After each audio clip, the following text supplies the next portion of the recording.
Hi everyone, welcome to the Philomet. Aku Edwin Wijaya. Dan aku Aufar Satria. Kami berdua adalah konsultan strategi nih yang suka ngomongin macam-macam hal. Di podcast ini kita bakal diskusiin banyak topik dari politik, bisnis, investasi, dan keuangan, dan juga topik lainnya seperti fisika, filosofi, dan agama. Walaupun kami memiliki pekerjaan yang sama, tapi kami datang dari background edukasi, keluarga, dan latar belakang yang sangat berbeda. Oleh karena itu, kami bakal membawa berbagai perspektif dari kita masing-masing saat kita berdiskusi mengenai topik-topik tersebut. Bila kalian punya topik yang mau kita diskusin juga, langsung aja menghubungi kami di Instagram @philomet.id. Thank you guys. Cheers. Halo guys, welcome to Philomet. Hari ini kita kedatangan tamu spesial lagi, yaitu Mustika Wijaya. Mustika ini adalah founder dari Solar Chapter, organisasi anak muda yang berfokus dalam pembangunan desa. Salah satu proyek yang sudah pernah dilakukan adalah memasang pompa air tenaga surya di Desa Umut Nana di Nusa Tenggara Timur. Pompa air ini bisa memberikan akses air bersih untuk lebih dari 2.000 orang. Jadi ya, orang-orang yang dulu perlu jalan berjam-jam untuk mendapatkan akses air bersih, sekarang udah bisa dapat air bersih pas di depan rumahnya. Wow, keren banget ya Mustika ini ya. Halo Mus, apa kabar Mus? Mungkin ada yang mau ditambahin Mus? Halo Win, udah sih itu aja yang paling bisa summarize Solar Chapter. Dan tambahan juga sebenarnya gue bikin Solar Chapter juga bareng Edwin ini. Waduh, ini keren-keren semua nih. Hari ini guys kita mau ngobrol tentang pembangunan desa. Kebetulan ini topiknya menarik banget nih, karena pembangunan desa itu kan salah satu program pemerintah yang lagi dipush banget nih sama pemerintah sekarang. Dan kebetulan Mustika ini adalah salah satu anak muda yang involved banget nih di pembangunan desa. Kita langsung mulai aja ya Mus. Oke. Mungkin kamu boleh cerita dulu Mus, kenapa sih kamu bisa tertarik dengan pembangunan desa ini? Iya, jadi kalau misalnya dari awal banget, actually dari kecil tuh gue udah sering ke desa diajak nyokap bokap gue, dan instead of ke Disneyland, gue dibawanya ke desa-desa. Dan di situ tuh gue ngeliat banyak banget problem-problem di desa, tapi tuh stuck aja di otak gue kan. Gue mikir, oh ya nanti kalau gue udah sukses, baru gue bantu. Tapi turning point-nya tuh pas gue junior year, gue ngeliat orang-orang udah punya passionnya, sedangkan gue sendiri apply internship aja gue gak berani loh waktu itu. Dan gue mikir, oke, gue sekolah, terus kerja, terus apa sih goal di hidup gue gitu. Jadi gak ada semangatnya waktu itu. Akhirnya setelah gue research, gue punya ide bikin pompa air tenaga matahari ini, dan ngajak temen gue gabung di Solar Chapter. Nah, salah satunya Edwin juga yang gabung karena kita satu universitas bareng waktu itu. Nah, pas kesana itu justru pas kita ke Desa Umut Nana, gue ngeliat gila, ini orang-orang mesti jalan 3 jam per hari buat dapetin air, basic need yang kita gak bisa hidup tiap harinya tanpa air gitu. Dan satu momen lagi yang stuck di otak gue, waktu itu tuh Edwin lagi bawa drone kan, dia bawa drone di Desa Umut Nana itu, dia ngambilin foto-foto desanya. Orang-orang tuh semua desa tuh pada berkumpul di situ dan ngeliatin Edwin yang lagi mainin drone-nya. Terus satu bapak-bapak lewat di depan gua, terus dia bilang, wah hebat ya nih calon penerus bangsa gitu. Di situ gua terharu banget sih, gua gak pernah ngerasa diri gua sebagai orang yang berguna gitu. Dan gue pikir mungkin anak-anak yang di MIT atau summa cum laude atau PhD yang bakal solve the problems gitu. Tapi ternyata orang di sana itu mereka percaya sama kita lah gitu, dan bangga sama kita. Di situ I think it's a life changing experience for me yang gue bisa berkontribusi gitu. Oke, ini ya aku juga masih ingat sih Mus, waktu itu pertama kali waktu kita datang, kita kaget ya waktu itu betapa susahnya untuk orang tuh dapat air. Untuk orang yang tinggal di kota itu kan air itu udah gampang banget, kita cuma hidupin keran tuh airnya muncul. Dan kita nggak pernah anggap itu something yang kayak basic needs saja orang tuh nggak ada, dan akhirnya tuh orang tuh mesti jalan berjam-jam. Iya betul. Oke, mungkin kamu bisa cerita dulu Mus, kayak apa sih yang kamu lihat waktu kamu nyampe ke Desa Umut Nana ini di Nusa Tenggara Timur? Apa sih yang kamu lihat di sana, dan bagaimana sih kehidupannya di sana sampai kayak kamu bisa kayak bergerak tuh waktu pertama kali kamu nyampe di sana? Jadi pas pertama kali datang ke sana, kita tuh disambut sama kepala adatnya, kepala desanya, semua warganya, nggak semua warganya lah, tapi mostly warganya datang gitu ngeliat kita. Nah, terus kita kasih tahu mereka kita mau bangun pompa air tenaga matahari, dan mereka tuh bener-bener bilang kalau oh mereka ini butuh banget, dan mereka yang paling butuh ini, yang lainnya kurang begitu butuh gitu. Soalnya pas lagi kita datang ke sananya juga dan kita jalan ke mata airnya, itu tuh jalannya nggak lurus, nggak mulus gitu, curam banget, yang aku bawa badanku sendiri aja tuh susah, dan mereka mesti bawa kayak 5 bucket water setiap harinya ngelewatin jalan itu gitu. Jalannya lewat hutan-hutan juga. Bahkan aku inget banget, Win, kamu bahkan pernah nyasar kan di hutannya itu. Iya, apalagi tuh kalau waktu kayak udah hujan gitu ya, kayak jalanannya itu licin banget. Jadi kayak kamu itu kalau nggak hati-hati tuh bisa kepleset kan, Memus. Iya, kita waktu itu mesti sampai ngerangkak-ngerangkak pakai tangan kalau Iya. lagi musim hujan, karena itu udah tanah liat semua gitu. Iya. Dan aku ngerasa gila, ini orang hebat-hebat banget di sana gitu, bisa semuanya kuat gitu. Dan pas lagi aku tanya ke kakek-kakeknya sama ibu-ibunya, kebanyakan aku nanya, Pak, Bapak mimpinya apa sih gitu. Terus kakeknya ada yang satu yang jawab, saya cuma mimpi cucu saya nggak perlu jalan lagi untuk ngambil air gitu. Itu bener-bener wah, quote paling menyentuh sih. Ini orang selfless banget gitu, karena dia tahu seberapa susahnya ngambil air seumur hidupnya. Dia nggak mau cucunya ngambil air kayak gitu lagi gitu. Iya, wah keren banget tadi. Gue dengar cerita-ceritanya, Mus, dan ya gue amazed banget sih dengan gimana caranya kalian tuh bisa bantu bener-bener core problem di daerah tersebut gitu. Mungkin pertanyaan dari gue adalah, mungkin bisa ceritain juga, Mus, kayak gimana awalnya bisa menargetkan si desa Umut Nana ini, dan di sana itu waktu itu lo masangnya tuh pompanya itu gimana gitu? Apakah pompa bener-bener dari awal lu rancang pompanya, abis lu buat, lu manufacture gitu, atau lu waktu itu kerjasama sama siapa gitu? Kalau dari Solar Chapter, kita itu kerjasama sama Pamsimas. Jadi Pamsimas itu dibuat sama World Bank buat mendampingi kepala desa lah untuk program air bersih. Tapi sebelum implementasi itu, kita itu mesti melakukan pendekatan ke masyarakat dulu nih. Pastiin nggak ada social jealousy di antar desa dan within the desanya itu sendiri gitu. Karena banyak banget gue denger cerita-cerita kalau misalnya di desa sebelah itu dirusak pompanya gara-gara desa sebelahnya cemburu, kok gue nggak dapet air gitu, padahal ini mata air kita bareng-bareng gitu. Jadi kita mesti tahu tuh itu mata air punya siapa, apakah ada adat-adat yang nggak setuju di kalau kita taruh pompa air itu, ya kan. Terus di antar desanya juga itu penting banget kita keblusukan dan ngomong ke warganya, karena takutnya mereka itu ngerasa kayak oh mereka aja di sana dapat air, daerah sana dapat air, kok kita lebih jauh sih ambil airnya. Itu juga bisa jadi masalah gitu kalau nggak ada pendekatan masyarakat dari awal gitu. Nah, kalau misalnya habis itu kita tuh bangun pompa air tenaga matahari kan, kita tuh make sure kalau kita nggak bakal ada technical issue supaya nggak ngurangin tingkat kepercayaan masyarakat gitu. Kenapa kita pakai pompa air tenaga matahari? Itu kan pasti pertanyaannya ya. Iya. Kenapa nggak bisa pakai diesel atau bisa pakai PLN gitu? Nah, unfortunately di sana itu PLN-nya masih nggak stable. Jadi off grid ya? Masih agak off grid gitu ya? Iya, jadi kalau misalnya hujan dia bisa mati dan berkali-kali bisa sering mati ya, Win ya. Iya.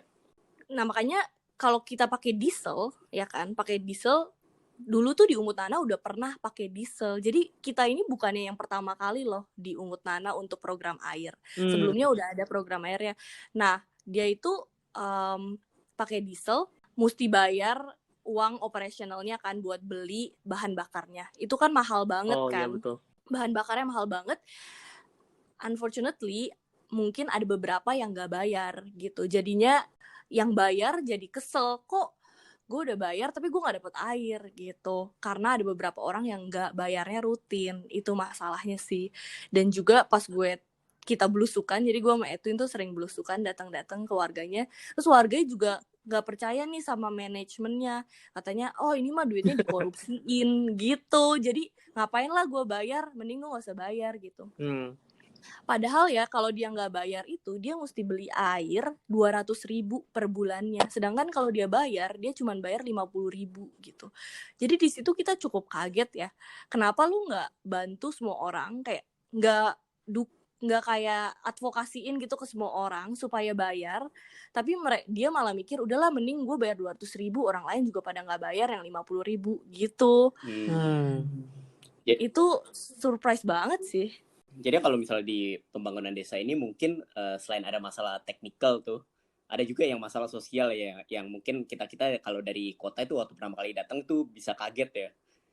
Mungkin selain masalah sosial ini, apalagi sih Mus yang kamu ngelihat itu kayak tantangannya untuk pembangunan di desa ini? Iya, jadi kalau yang tadi kita lihat kan masalah sustainability-nya kan, kita mau gimana nggak ada technical issue gitu. Soalnya pas kita datang ke sana, itu sering banget pemasangannya salah.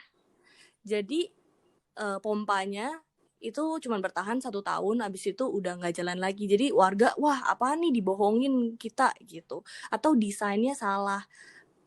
Jadi bak-bak air di desa di luar sana tuh banyak banget bak airnya tapi nggak dipakai akhirannya.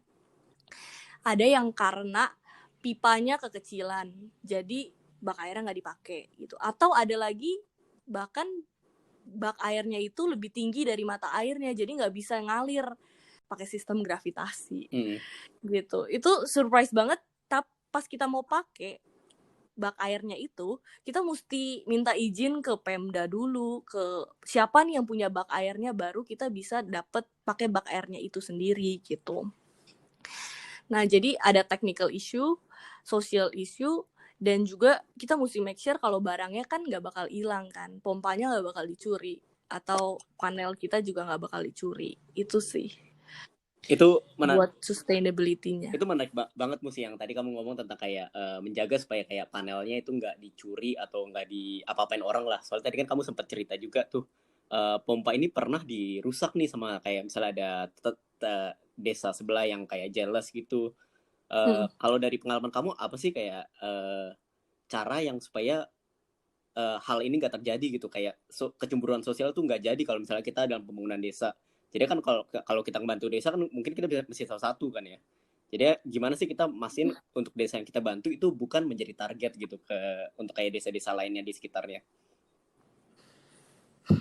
Kalau di desa lain sekitarnya kita make sure aja ini daerah ini punya siapa gitu kan, kayak mata air ini punya siapa gitu. Tapi yang masalah itu actually within the desanya loh, bukan di luar desanya gitu. Nah, within the desanya itu kadang-kadang ada kecemburuan sosial juga, ya kan? Menurut gue cara yang paling tepat itu ningkatin sense of responsibility masyarakatnya. Jadi mereka bakal ngerasa ini tuh punya mereka gitu. Itu sih yang kita bangun. Jadi kita bukannya kita Solar Chapter datang bangun, oh ini punya Solar Chapter, kamu mesti jaga ya gitu. Enggak, tapi gimana caranya masyarakat juga, oh ini punya kita juga loh gitu. Nah caranya ya Mus lanjutin dulu. Caranya itu awalnya masyarakat itu mesti kontribusi. Jadi bukan kita doang yang kontribusi pompa, tapi masyarakat juga kontribusi material-material kayak pasir, semen, dan juga kalau nggak ada mereka bisa kontribusi dana, terus juga tenaga gitu. Itu kalau dihitung-hitung banyak banget jumlahnya gitu. Itu yang menurut gue jadi warganya tuh punya rasa memiliki sih sama sistemnya sendiri. Gitu. Wah menarik banget. Apa namanya? Berarti kalian juga ngebawa responsibility ke mereka juga ya, supaya mereka punya ownership sama solusinya gitu. Itu susah nggak sih Mus buat itu? Jadi kalian itu pas dateng kalian bener-bener ngajakin gitu ya, ngajakin warga-warganya, ini problem kalian, ayo kita solve bareng-bareng nih. Jadi kalian misalkan kalian dateng, kalian bilang oke, kita akan bantu, kita punya ilmunya gitu kan, kita punya resources, ayo kita bangun bersama. Jadi kayak gitu ya awalnya ya. Jadi kalian harus meyakinkan dulu gitu si warga-warga desanya ini. Iya, bener banget. Kita tuh harus meyakinkan mereka gitu. Dan itu menurut gue yang paling susah buat mereka mau kontribusi gitu. Karena mereka juga udah terbiasa, walaupun mereka susah ngambil air, kadang mereka udah terbiasa dan takut gagal lagi, takut dibohongin lagi mungkin ya gitu. Takut kecewa lagi. Itu yang justru miris juga sih buat kita gitu. Surprisingly ya, jadi kalau pas pertama kali aku datang ke sana, yang bikin surprise itu jalanan itu rapih dan besar gitu. Rumah-rumah juga kebanyakan dibangun pakai udah batu bata lah, semen, tapi nggak ada air kan. Itu lumayan. Pertama kali kita mikir ini desanya actually perlu dibantu nggak ya, karena jalanannya udah besar gitu. Tapi masalahnya itu menurut gue kayak kurangnya transfer knowledge sama lack of assessment kalau ada project gitu. Transfer knowledge itu kenapa? Jadi kepala desa itu lebih prefer buat bangun-bangun jalan dan betulin rumah. Karena itu kan kelihatan ya buktinya, nyata dan pasti jadi gitu. Dan pasti jadi. Jadi kepala desa yaudah deh yang aman aja, gue bangun jalan gitu. Atau dulunya udah pernah gagal lagi kan, jadi wah kalau bikin program air lagi orang udah pasti nggak percaya nih gitu. Ini menarik banget ya Mus, yang poin yang kamu bring up. Soalnya kan waktu kita datang itu jalannya bagus, rumahnya mungkin relatif oke gitu, bukan rumah yang buruk. Tapi ternyata untuk basic kebutuhan yang paling dasar seperti air aja mereka itu belum terpenuhi gitu. Jadi kan seakan-akan kayak kesulitan yang kita pikir mereka hadapi untuk mengambil air setiap hari per jam-jam itu bukan sesuatu yang terlalu buruk untuk mereka, dan seakan-akan mereka udah terbiasa gitu. Mungkin kamu juga bisa sharing juga, Far, kayak gimana sih kayak waktu kamu datang tuh kayak kamu walaupun kamu tahu ini masalah dan mereka juga tahu ini masalah, tapi seakan-akan tuh kayak orang di sana itu udah terbiasa dengan menghadapi masalah itu, jadi itu bukan masalah yang besar lagi. Yang gue lihat memang iya, betul tadi Mustika bilang, yang penting itu benar-benar meyakinkan mereka bahwa itu tuh problemnya ada gitu. Karena kadang ternyata orang-orang di sana juga nggak sadar bahwa itu problem gitu. Jadi yang pertama kali nih yang harus kita lakukan sih menurut gue adalah ya benar-benar bring up the pain points. Jadi bener-bener kita kasih lihat, oh ini tuh buruk loh, misalkan kayak air ya, buruk loh, kita nggak, misalkan kita nggak bisa dapetin air, buruknya kemana, bisa kesehatan, bisa kayak apa, bisa kayak kebutuhan lainnya, itu bener-bener harus dikasih lihat gitu. Itu yang pertama. Nah yang kedua, menurut gue dalam komunitas itu lu harus meyakinkan bahwa ini bisa di solve gitu. Jadi ada problem, oke, problemnya gede, mereka udah ngerti. Terus kedua, ini bisa di solve loh, gimana caranya, kita bakal bawa pompa air berteknologi A gitu misalkan. Dan teknologi ini beda loh dengan teknologi yang sebelumnya. Jadi mereka lebih confident dengan implementasinya gitu nanti. Jadi yang kedua itu, jadi kalau lu udah kasih lihat problemnya apa, terus lu kasih lihat solusinya, dan solusinya bisa, udah itu kan oke, orangnya tahu gitu. Dan yang ketiga sebenarnya ya benar-benar bring resources dan melakukan itu. Dan tadi bener yang kata Musika bilang, bareng-bareng mereka, jadi nggak boleh kita sendiri, bareng mereka supaya mereka ada andil juga di situ, supaya mereka punya ownership dan mereka bisa sustainable menjaga si teknologi ini, dan kedepannya bisa mantau juga. Kalau dari gue sih 3 stepnya seperti itu. Gimana Mus kalau menurut lu Mus? Iya, gue setuju banget sih, Far, ada 3 step itu. Tapi kalau misalnya di Desa Umput Nana sendiri ya, sebenarnya mereka udah tahu kalau itu tuh masalah yang besar buat mereka. Yang tadi gue bilang kan, sampai kakek-kakeknya bilang yang penting cucunya nggak usah jalan lagi buat air gitu loh. Tapi gimana mereka bisa percaya sama kita sih, itu yang paling penting menurut gue. Jadi 3 step-nya itu tadi kan kita mesti assessment dulu. Iya. Ini tuh social jealousy-nya gimana, apakah impact-nya bakalan bagus apa enggak, technical design-nya tuh mesti kayak gimana supaya solve the social issue problem juga gitu. Terus yang kedua ya implementasinya dengan benar dan ada kontribusi buat masyarakat. Dan gue mau tambahin lagi yang tadi lu bilang buat kedepannya gimana, monitoring kali ya, kita bisa bilang monitoringnya tuh kayak gimana. Jadi kalau di Solar Chapter itu kita educate warganya untuk bayar iuran. Nah, di Solar Chapter ini setiap bulan warganya mesti bayar iuran sekitar 20.000 per keluarga gitu. Jadi daripada dia beli air 200.000, dia mending bayar Solar Chapter 20.000. Bukan Solar Chapter, bayar iuran 20.000. Nah, uangnya ini buat apa sih? Gitu kan. Kita mesti edukasi nih warganya, uangnya buat apa? Nggak ada uang satupun yang masuk ke Solar Chapter, tapi bakal uangnya untuk biaya penyusutan, karena kan solar panel cuma 20 tahun dan pompa life expectancy 10 tahun. Kita bilang, ini supaya cucu kamu nggak usah jalan lagi, kita mesti bayar iuran gitu, karena biar ada penggantinya. Kedua, itu untuk biaya pemeliharaan. Ketiga, biaya operasional. Dan keempat, biaya pelebaran jaringan gitu. Nah, makanya itu biaya operasional itu karena ada kelompok petugas air. Kelompok petugas air yang mantau tentang sistem airnya kita sendiri gitu. Jadi warga desa ini udah independen sendiri yang ngejalanin sistem airnya. Dan kita cuma mau petugas airnya itu transparan dan juga dipercaya masyarakat. Itu aja sih. Menarik banget sih, Mus. Tadi kamu mention buat kayak monitoring gitu ya, kayak jadi kalau kita udah selesai project, kamu mungkin bisa cerita lagi, Mus, kayak apa sih kayak monitoring yang kamu ngelakuin setelah kamu pasang pompa air, dan bagaimana kayak kamu monitoringnya, apakah kayak setiap bulan, apakah setiap minggu, dan berapa lama tuh kamu melakukan monitoring itu sampai kamu akhirnya ini project udah sukses. Jadi setiap 6 bulan sekali kita tuh datang ke sana untuk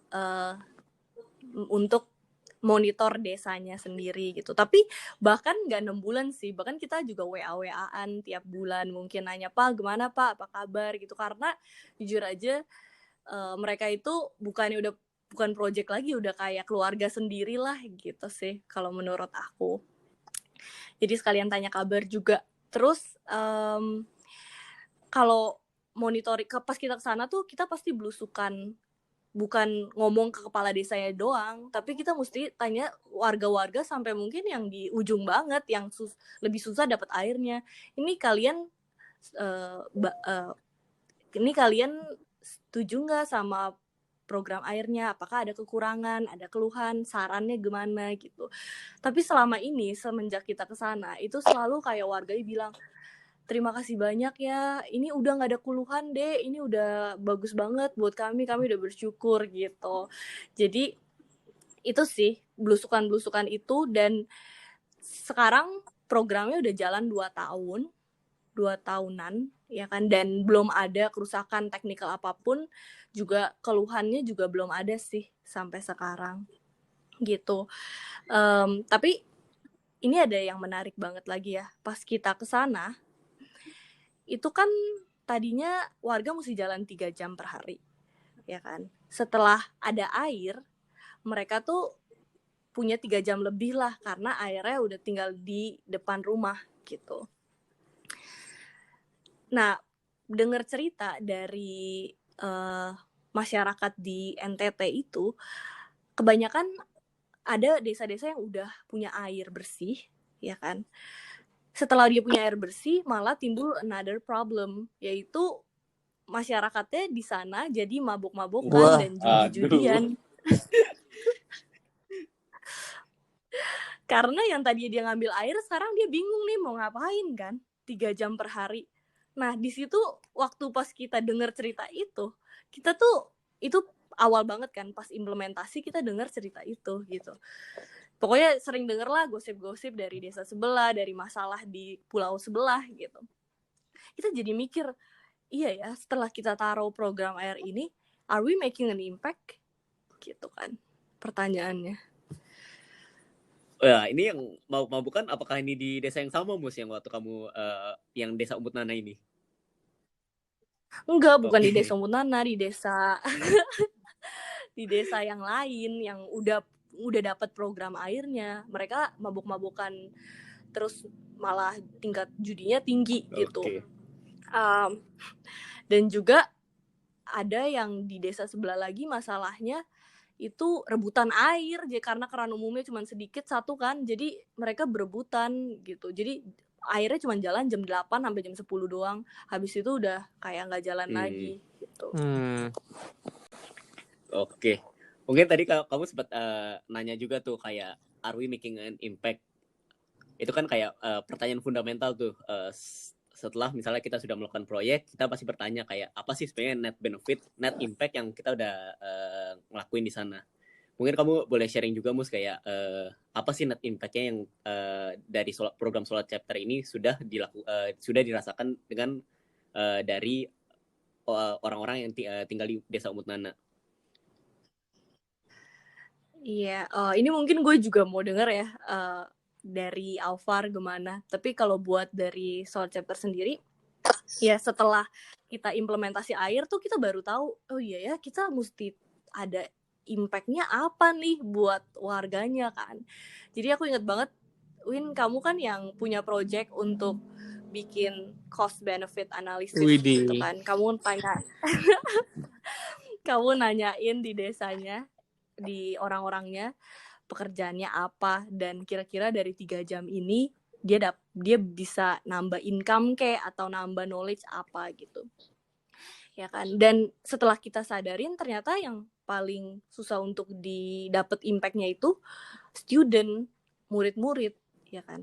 Yang tadinya dia ngambil air 3 jam per hari, sekarang kalau mereka nggak ada education resource, ya kan, itu nanti 3 jam per harinya malah dipakai untuk ke hal yang kurang baik gitu.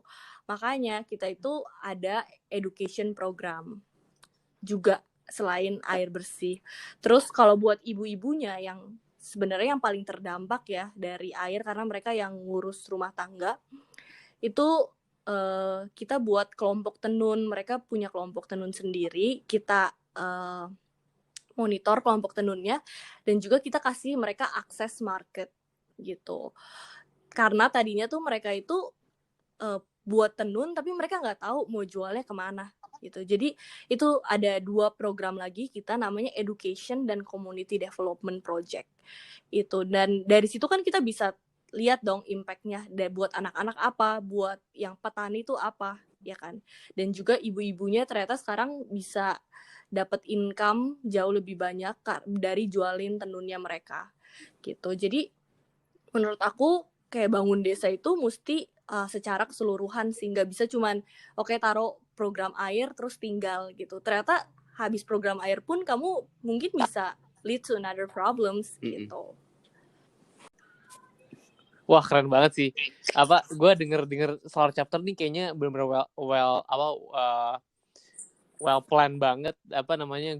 Menurut gue keren banget lah. Dan mungkin kalau dari gue sendiri, kalau dari kalian nih Solar Chapter nih next stepsnya apa nih ke depannya, dan mungkin kalau pendengar ada yang mau ikutan tuh gimana tuh, kayak misalkan kalau misalkan ada yang mau contribute atau gimana gitu. Jadi Solar Chapter ini kan kita punya branch masing-masingnya di universitas gitu. Jadi ada 5 universitas di Amerika sama di Melbourne.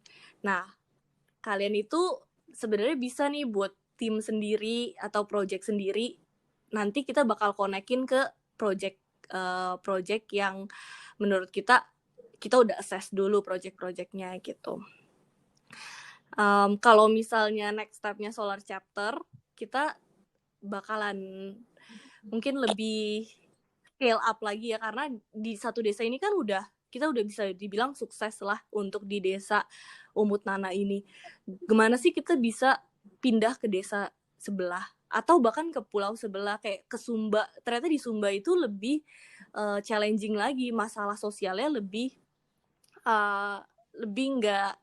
rumit daripada masalah yang ada di Umut Nana gitu. Jadi menurut gue kayak scaling up juga, walaupun kita udah sukses pilot projectnya, scaling up kita bakalan ketemu problem-problem yang sebenarnya beda dari di desa Umut Nana ini gitu. Dan ya kita fokusnya untuk constantly solve the problem saja sih.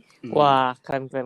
Nih mungkin apa namanya di kampus gue dulu ITB nggak ada nih chapternya ini. Mungkin kalau misalkan apa pendengar-pendengarnya ada yang mau, nanti gue bisa konekin juga ya. Mungkin kalau misalkan ada apa namanya mau buat chapter atau misalkan bantu-bantu lah ya. Iya, of course kita selalu welcome sih sama sama generasi-generasi yang ingin berkontribusi. Mantap. Kalau misalnya nih Mus, Ari nanya nih, apa sih untungnya kita kayak ikut dalam kayak program-program pembangunan desa kayak gini? What's in it for me gitu, kayak kamu bakal apa tuh mungkin yang kamu bisa pikirin kayak benefitnya untuk kalau kita ikut kayak program-program seperti ini? Ini actually pertanyaan yang sering banget gue ditanya ya dari awal sampai sekarang, kayak kenapa sih lu mesti kerjain solar chapter gitu. Jadi kalau awal mula gue kerjain solar chapter karena gue happy aja sih kerjainnya, dengerin curhatan warganya, belajar banyak banget gitu by genuinely listening to them. Gue belajar banyak banget dari ngelihat dari perspektif mereka sendiri gitu. Tapi setelah 3 tahun gue di solar chapter itu jujur aja gue malah ngerasa lebih banyak terbantu sih daripada ngebantu. Itu yang sampai sekarang gue jadi ngerasa grateful banget gitu bisa part of solar chapter. Pertama gue ketemu orang-orang yang hebat, dan komunitas-komunitas solar chapter di solar chapter ini yang interestnya sama kayak gue, itu bikin gue motivasi lah.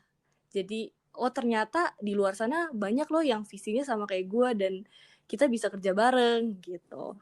Juga ketemu ingat banget gak sih Win, kayak kita ketemu donatur pertama kali, kayak ngeliat mereka wah keren banget, hebat nih. Itu yang motivasi sih, mereka bisa percaya sama kita gitu.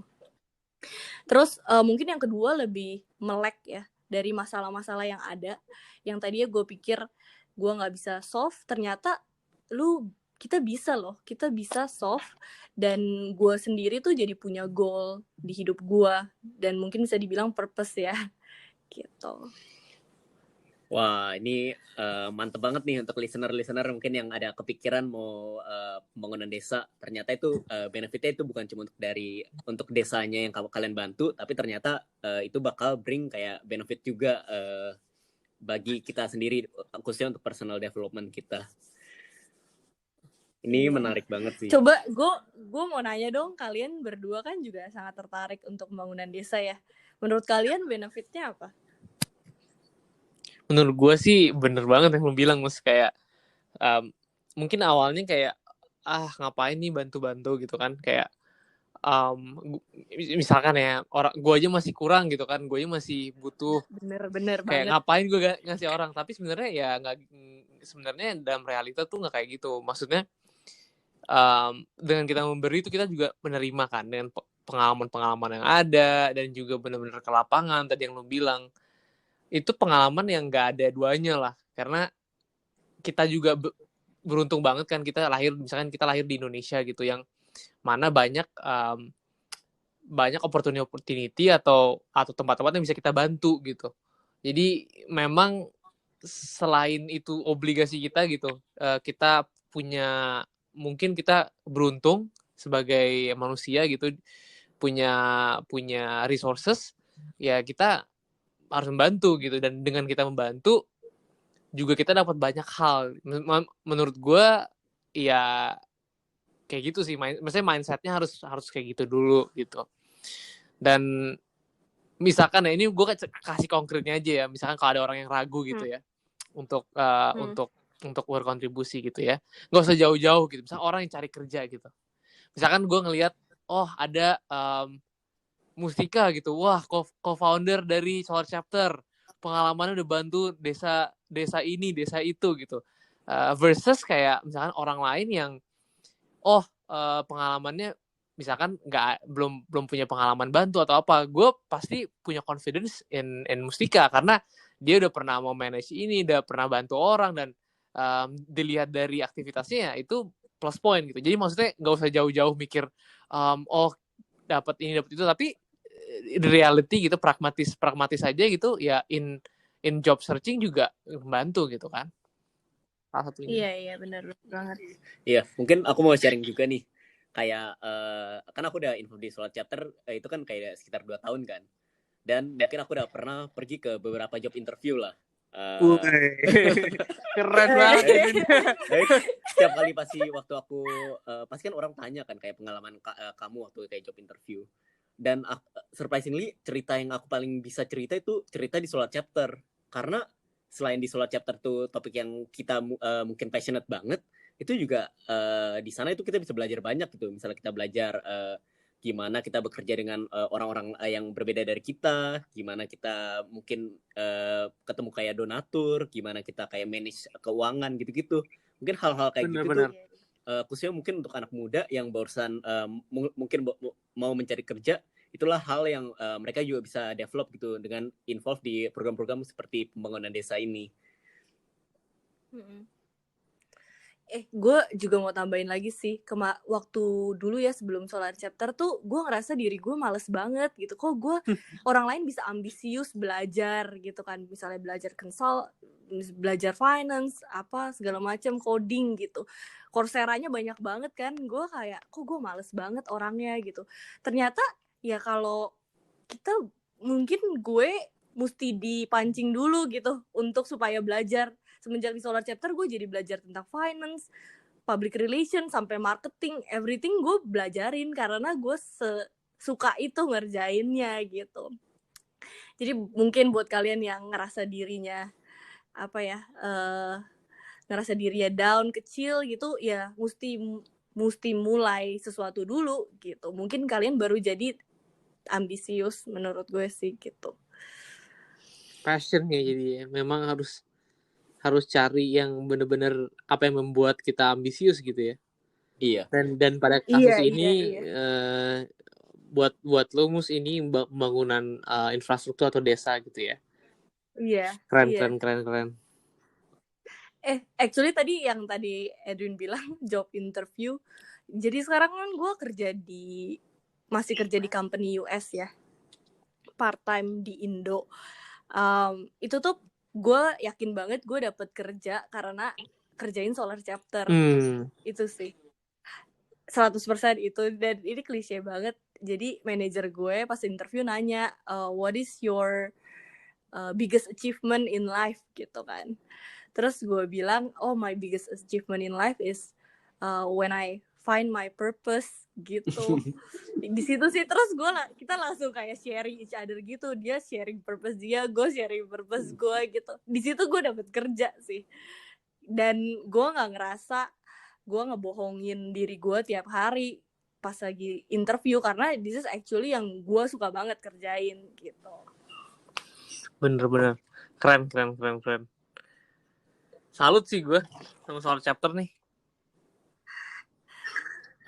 Makasih. Ini menarik banget nih talk kita hari ini. Kita udah discuss mengenai kayak apa itu Solar Chapter dan apa dari pengalaman Mustika pribadi memasang pompa air tenaga surya di Desa Umut Nana, dan bagaimana dia memastikan bahwa proyek ini menjadi sukses. Dan juga terakhir kali kita juga sharing mengenai apa benefitnya nih untuk orang untuk involve di program-program seperti ini. Menarik banget ya. Mungkin ada kata penutup Mus dari kamu Mus. Kayak tadi udah banyak banget ya kita discuss, dan mungkin penutup gue ya kita mulai aja dulu sih. Mau kalau misalnya lu kepikiran sesuatu, mulai aja dulu. Dan karena passion itu nggak bisa langsung ketemu gitu, langsung kayak oh this is my passion, nggak bisa. Kayak I think gue ngerjain Solar Chapter setahun baru gue kayak oh iya gue seneng banget nih ngerjain ini gitu, dan I wanna commit on this gitu. I think it takes like years actually to find my purpose gitu. Oke, thank you banget Mus udah datang ke kita punya talk hari ini. Mungkin ada kata penutup dari Alvar? Wah, gue sih amazed banget sih sama Solar Chapter nih. Apa namanya? Kalau dari gue sendiri keren banget programnya, dan setuju banget sama apa yang tadi Musika udah bilang gitu. Jadi kalau untuk cari passion tuh kadang kita harus jump first lah ya. Jadi kayak leap of faith aja, coba-coba aja. Banyak hal gitu kan, apalagi pas kita lagi muda gitu, kita bisa coba-coba banyak hal. Siapa tahu ada yang nyangkut satu passion, dan hopefully itu suatu passion yang bisa membantu orang gitu. Jadi ya mungkin untuk teman-teman juga yang mau bantu-bantu juga atau mau cari tahu tentang program-program kayak gini, bisa hubungin kita juga ya. Mungkin kita bisa connect ke orang-orang yang relevan gitu. Gitu sih dari gue. Oke. Dari lu, Win, ada kata penutup nggak, Win? Udah sih cukup kayak. Oke, thank you so much guys for listening. Kalau misalnya ada topik yang kalian mau discuss atau ada pertanyaan, feel free untuk hubungin kita di Instagram Philomet. Stay tune untuk episode kita selanjutnya. Thank you guys for listening. Thank you. Thank you Mustika. Thank you. Thank you.